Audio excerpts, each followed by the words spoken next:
Innal hamdalillah asyhadu an la ilaha illallah wa asyhadu anna Muhammadar Rasulullah sallallahu wasallam alaihi wa ala alihi wa sahbihi wa man tabi'ahum bi ihsan, amma ba'd.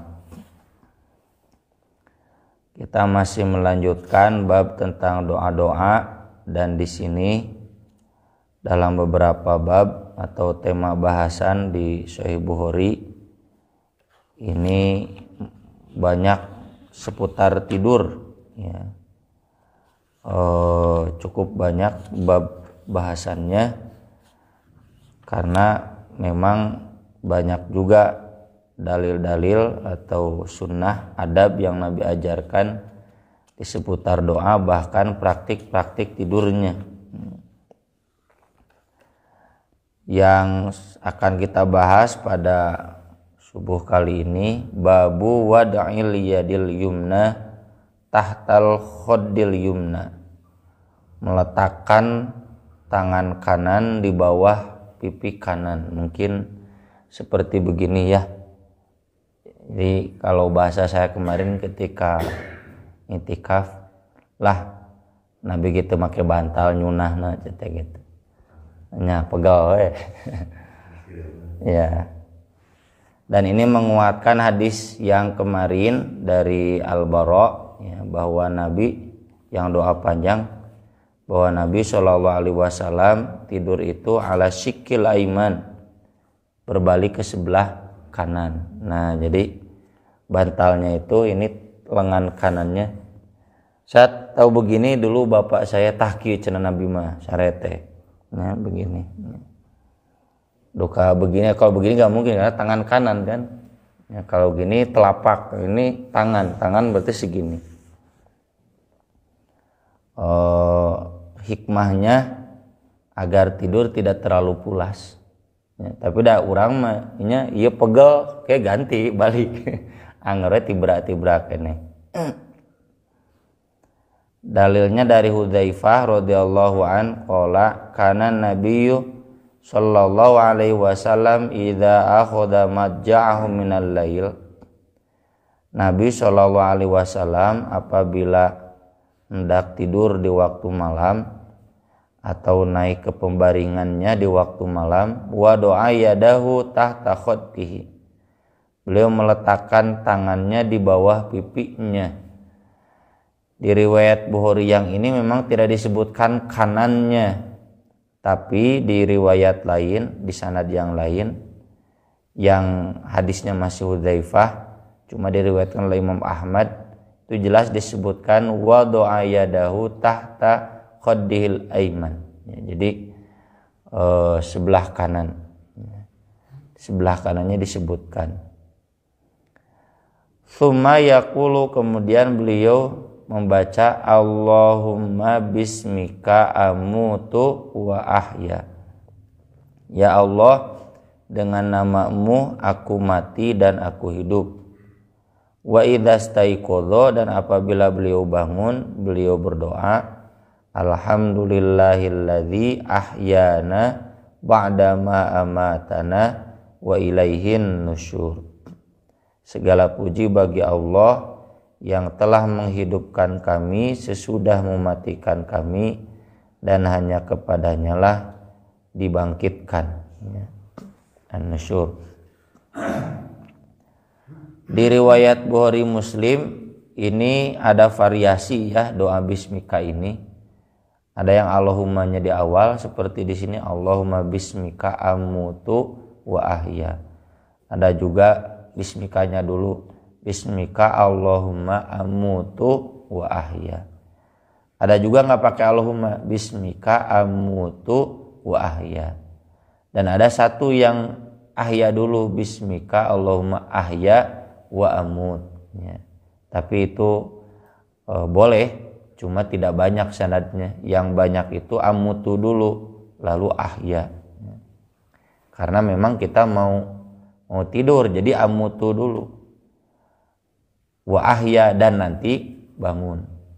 Beda kalau bangun, ahyana ba'dama amatana. Jadi ahyana itu menghidupkan, amatana sesudah mematikan itu sesudah tidur.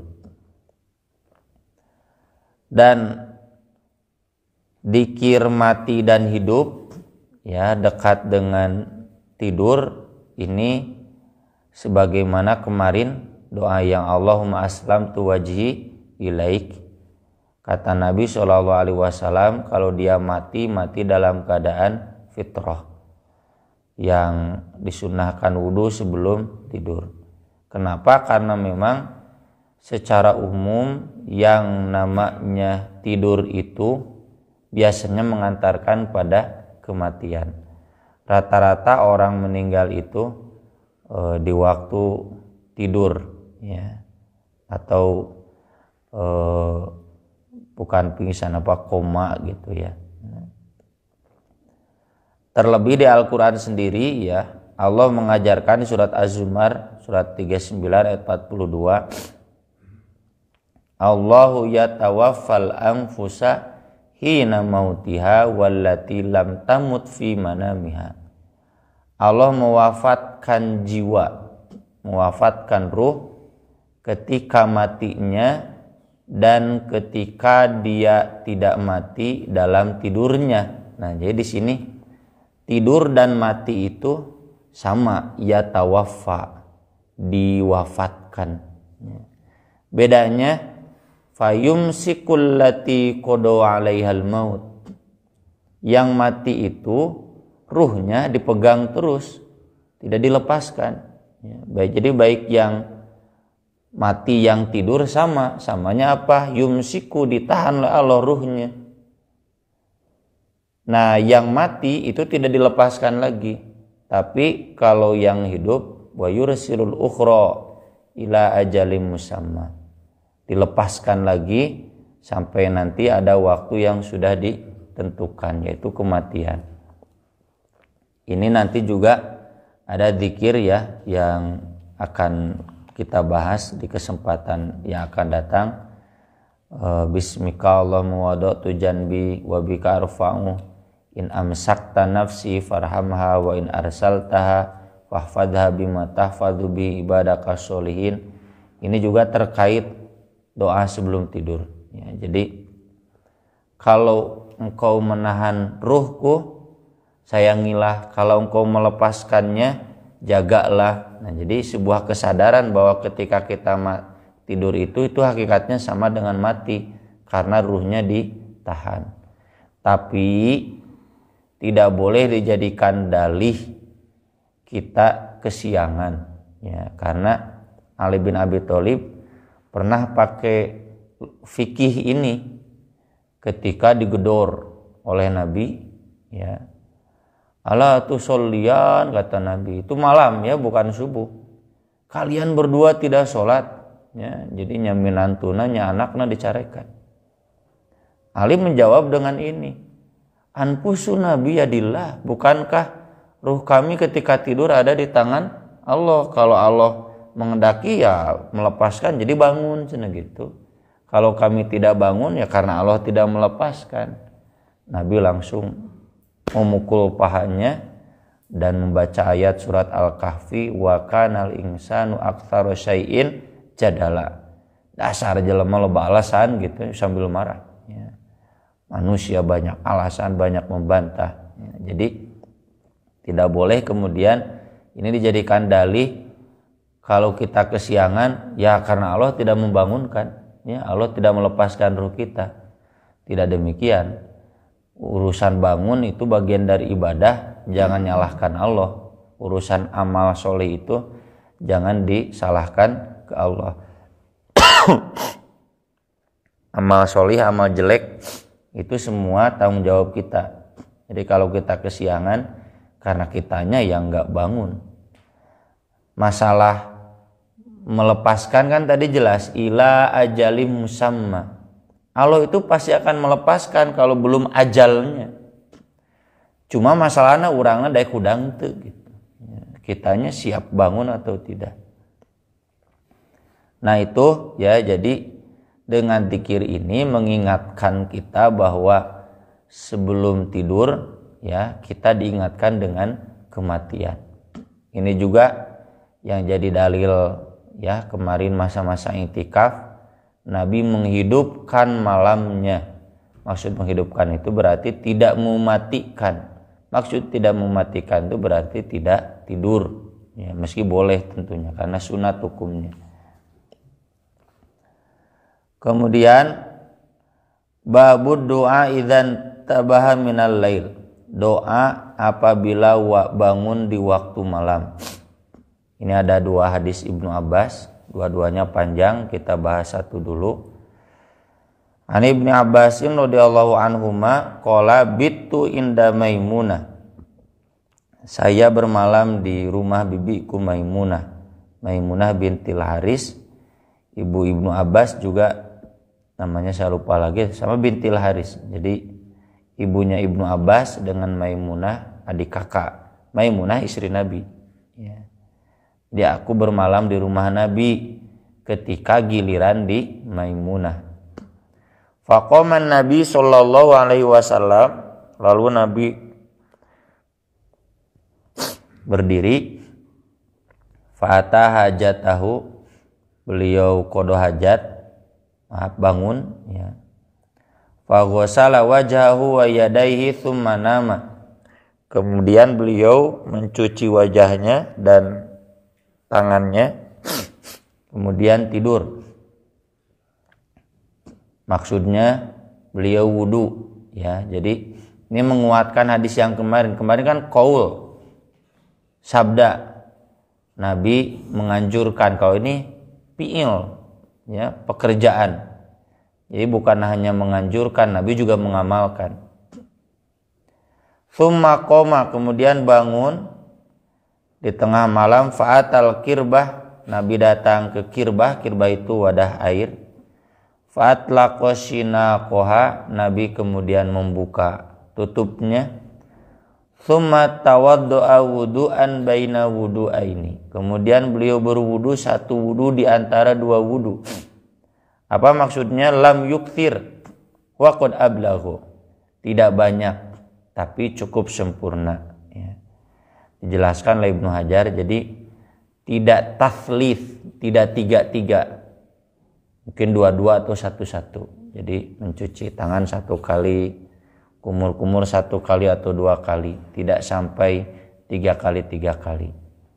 Ini juga jadi dalil ya, meskipun tidur itu tidak mutlak membatalkan wudu, bangun tidur ya wudu lagi ya. Apalagi ini bangunnya di tengah malam.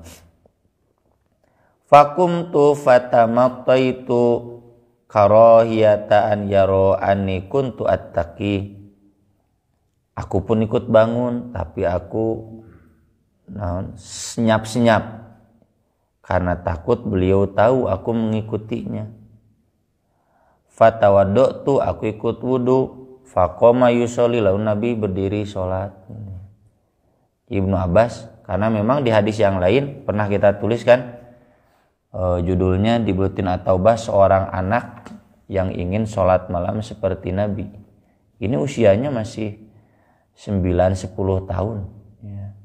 Ada riwayat lain sekitar 12 tahun ya, berarti mau anak sanawiyah lah, kelas 6 SD. Jadi dia nanya ke bibinya, kapan Nabi di sini? Naon gitu jang gitu. Ibnu Abbas menjawab, ingin sholat malam seperti Nabi. Jadi budaknya nih ya, disayang sholat tahajud. Orang boro-boro budak sholat tahajud, sholat subuh gehese ke masjid. Ibnu Abbas sampai begitu, dan dia karena tidak ingin ketahuan oleh Nabi, senyap-senyap. Ketika Nabi sholat, baru fakumtu an yasarihi, aku sholat di sebelah kiri Nabi. Fa'akhadha biudhuni, langsung dijewer ya, ada budak ieu. Fa'adaroni an yamini, dipindahkeun ka katuhu ya, ke kanan. Jadi ini menunjukkan bahwa posisi yang berjamaah berdua, imam harus sebelah kiri, makmum sebelah kanan. Cuma memang nanti beda fikih, apakah sebelah kanan makmum itu rata mutlak atau mundur sedikit ya. Ada yang mengatakan rata mutlak, dan mengatakan mundur sedikit. Kenapa mundur sedikit? Karena prinsipnya makmum tidak boleh sama dengan imam kan. Ya. Mundur sedikit. Dua-dua fikih itu hemat saya bisa diamalkan. Meski saya pribadi lebih setuju yang sejajar saja karena disebutkan sebelah kanan, ya mafhum yang mudahnya sejajar sebelah kanan. Dan ini jadi dalil sholat tahajud berjamaah boleh. Cuma memang Nabi tidak pernah menganjurkan, tidak pernah mengajak. Bukan hanya tahajud, tarawih juga Nabi nggak pernah mengajak. Tidak pernah, bukan tidak pernah, tidak sering atau tidak menganjurkan. Kalau tidak pernah, yaitu ketika Nabi itikaf tanggal 23, 25, 27. Nah yang 27-nya Nabi membangunkan keluarganya supaya ikut tarawih bareng di masjid yang sampai subuh itu. Tapi di malam-malam lainnya termasuk hadis tarawih yang terkenal, malam ke-1, ke-2, ke-3 ya, lalu malam ke-4 Nabi tidak keluar. Nabi enggak mengajak. Cuma sahabat saja ikut. Jadi kalau dibilang tahajud berjamaah bid'ah, sama, tarawih berjamaah juga bid'ah, cuma bid'ah hasanah. Tidak dianjurkan.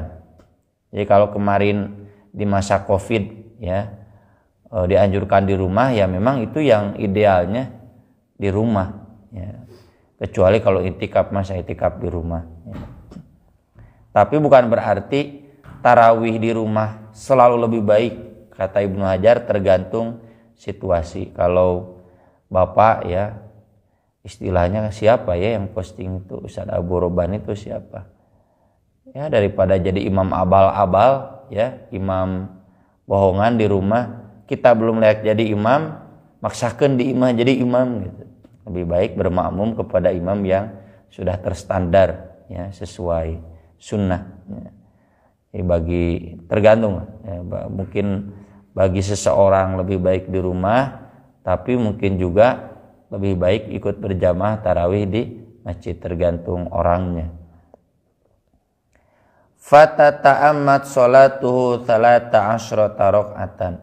Sempurnalah sholatnya 13 rakaat. 13 rakaat itu pastinya 2 rakaat iftitah ya. Apa bedanya 2 rakaat iftitah dengan yang 11? Yang iftitah itu disebutkan dalam hadisnya itu Nabi memperingkasnya ya. Orang mah dari ringkas KB. Jadi nggak ada bedanya. Nabi meringkasnya ya. Jadi yang 2 rakaat iftitah itu sebentar. Nah sisanya yang 2 rakaat yang sampai 11 itu lama. Seperti disebutkan oleh Aisyah, falatas al an husnihinna wa tulihinna. Artinya ini Ibnu Abbas, si anak kecil yang ajaib ini ya, yang soleh, dan kemudian nanti didoakan kan, karena Nabi terenyuh melihat anak kok kelas 6 SD sudah ingin tahajud lama, dan dia ikut lagi kan. Kalau anak saya nya lo bangga golerna. Ini Ibnu Abbas ikut sampai tamat sholat tahajud lama, saking nyaahna ku Nabi dipeluk dan didoakan. Allahumma alimhul kitab, Allahumma alimhul kitab wa alimhu ta'wil. Ya Allah, ajarkanlah kepada dia kitab dan ajarkanlah kepada dia tafsir. Maka dalam sejarah sahabat, majelis Ibnu Abbas itu paling banyak muridnya dibanding Ibnu Umar, dibanding Ubay bin Ka'ab, karena berkah doa Nabi ya. Ibnu Abbas ini kalau sekarang ketua MUI-nya, beliau nggak pernah jadi khalifah ya, meski nanti ada dinasti Abbasiyah keturunannya ya, nggak pernah jadi pejabat. Beliau memenangi ketua MUI ya. Majelisnya selalu paling banyak. Bukan hanya majelis tafsir, bahkan juga majelis fikih. Jadi fikih Ibnu Abbas itu terkenal. Jadi sejak usia kecil beliau tamat sholat 13 rakaat berjamaah dengan Rasul. Tsumma taja'a, kemudian Nabi berbaring. Fana mahatta nafaho, Nabi tidur sampai mendengkur. Wa kana idza nama nafakha, memang Nabi kalau tidur selalu mendengkur, ya. Gak perlu kemudian ini sunnah yang tidak mendengkur berarti bid'ah. Ini kan bagian dari ghorizah, ya, insting manusiawi, ya. Kayak Nabi berjalan seperti turun dari atas begini kan. Nabi mah pantas jangkung badak mun urang kieu pun jiga nu sombong, ya. Tapi silakan saja kalau ada orang yang begitu karena niatnya sunnah, silakan urang tong suudon si eta mah. Lumpang teh meuni balaga jangan. Mungkin dia niatnya ingin seperti Rasul, ngan teu kaawakan unggul. Tidur juga, ya, kalau ada yang tidur mendengkur, ya, jangan protes, itu sunnah Rasul. Fa'adzanahu Bilal bisolah, lalu Bilal adzan salat. Fasalla walam yatawaddo, beliau lalu salat dan tidak berwudu. Jadi udah salat tahajud, ada jeda, Nabi tidurnya sampai mendengkur, ya.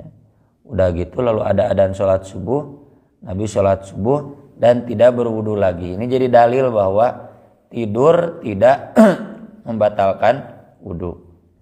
Acara Nabi mah tidurnya sebentar, terserah sebentarnya pokoknya nepikeun kangorok, ya. Kalau mendengkur itu berarti tidurnyaan, ya. Tidur dan tidak berwudu lagi. Salat, ya, dan tidak berwudu lagi. Wa kana yaqulu fi du'aihi. Nah, beliau berdoa, ya, ini doanya sudah kita tulis di grup WhatsApp atau di link Facebooknya, ya, sudah dikirim. Allahumma ja'al fi qalbi nura wa fi basari nuran wa fi sam'i nuran wa an yamini nuran wa an yasari nuran wa fawqi nuran wa tahti nuran wa amami nuran wa khalfi nuran wa ja'al li nuran. Ini riwayat yang ini. Saya biasa baca yang riwayat yang lengkapnya.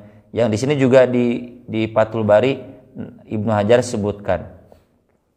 Kalau yang lengkapnya, yang ini juga boleh, ya. Allahumma ja'al fi qalbi nura wa fi lisani. Di sini nggak ada. Wa fi lisani nuron, wa fi sam'i nuron, wa fi basari nuron, wa ja'al min baini yadayya, depan nuron, wa min khalfi, belakang nuron, wa an yamini, kanan nuron, wa an shimali, nuron kiri, wa min fauqi, atas, wa min tahti, bawah nuron. Nah, ini yang enggak ada di sini. Wa ja'al fi nafsi nuron, ya, berikanlah dalam jiwaku nuron, wa a'zim li nuron, dan perbesarlah nuron, itu cahaya itu. Jadi kita memohon cahaya itu hidayah, ya. Allahu nurus samawati wal ardh, surat An-Nur itu dijelaskan di ayatnya. Allahu nurus samawati, maksudnya yahdillahu li nurihi may yasha. Yang dimaksud cahaya itu adalah hidayah. Kita memohon kepada Allah, ya Allah jadikanlah dalam hatiku nuron. Tanwin di sini kata Imam Al-Kirmani li ta'zim, cahaya yang besar, hidayah yang banyak. Jadi bukan cahaya yang biasa-biasa, nu cang pisan. Dalam hatiku cahaya, dalam lisanku cahaya, dalam telingaku cahaya, dalam penglihatanku cahaya, depan, belakang, kanan, kiri, atas, bawah. Pokoknya semua kehidupan kita, termasuk dalam diri. Jadi yang di luar, yang di dalam, penglihatan, ini semuanya kita memohon bercahaya, semuanya hidayah. Dan ini dibaca dibangun tidur setelah sholat tahajud, ya. Ini riwayatnya ada banyak. Ada yang menyebut fi sujudihi, dalam sujud. Ada yang menyebut hina faragha min sholatihi, ketika selesai sholat tahajud. Ada yang menyebut yusolli faqada sholatahu yuthni, jadi beres sholat langsung dikir. Boleh, ada, bukan boleh, memang banyak, ya, hadisnya. Beres sholat tahajud dikir. Ada juga ketika Nabi berjalan menuju sholat subuh, ya, Ya memang Nabi mah dekatnya dari mihrab mungkin ke tempat mengimami, Nabi bacain. Kesimpulannya kata Ibnu Hajar, berarti antara sholat tahajud menuju sholat subuh. Boleh Bapak baca di sujud terakhir, boleh Bapak baca di sebelum salam, boleh sesudah salam pas dzikir, boleh ketika menuju ke sini ya, ke masjid sholat subuh, baca doa ini. Silakan dihafal ya. Lebar lah ya doa yang Nabi ajarkan itu, doa sapu jagat ya. Beda dengan kita, orang mah ngadoa teh kan gustinya abdi hayang boga duit sakitu recehan. Ini lebih dari recehan nih, memiliaran ya. Nuron tuh tidak ternilai. Sayang kalau Nabi mengajarkan satu doa lalu kita tidak mengamalkannya, seolah-olah tidak butuh ke Allah, berarti takabur. Innal ladzina yastakbiruna an ibadati sayadkhuluna jahannama dakhirin ya. Ya kalau hese apal mah lain soal, tapi kade hese apal deh karena kita enggak mau menghafalnya. Sok apalkeun lah da ieu lain surat Al-Baqarah ya. Silakan nanti dibaca di rumah, sudah ada doanya, dan praktikan dengan sholat tahajudnya, beres tahajud atau di sujud terakhir atau menuju ke masjid ya, mau sholat subuh baca doa ini. Baik, sebelum diakhiri kita baca sama-sama, saya satu kali, Bapak-bapak satu kali. Yang ada di sini sajalah yang sederhana. Allahumma ja'al fi qalbi nuron. Mangga. Allahumma ja'al fi qalbi nuran Wa fi basari nuron. wa fi basari nuran Wa fi sam'i nuron. wa fi sam'i nuran Wa an yamini nuron. wa an yamini nuran Wa an yasari nuron. wa an yasari nuran Wa fawqi nuron. wa fawqi nuran Wa tahti nuron. wa tahti nuran Wa amami nuron. wa amami nuran Wa khalfi nuron. wa khalfi nuran Waj'al li nuron. wa ja'al li nuran. Aqulu qouli hadza wa astaghfirullah li wa lakum. Subhanakallahumma bihamdik asyhadu an la ilaha illa anta astaghfiruka wa atubu ilaik. Wassalamualaikum warahmatullahi wabarakatuh.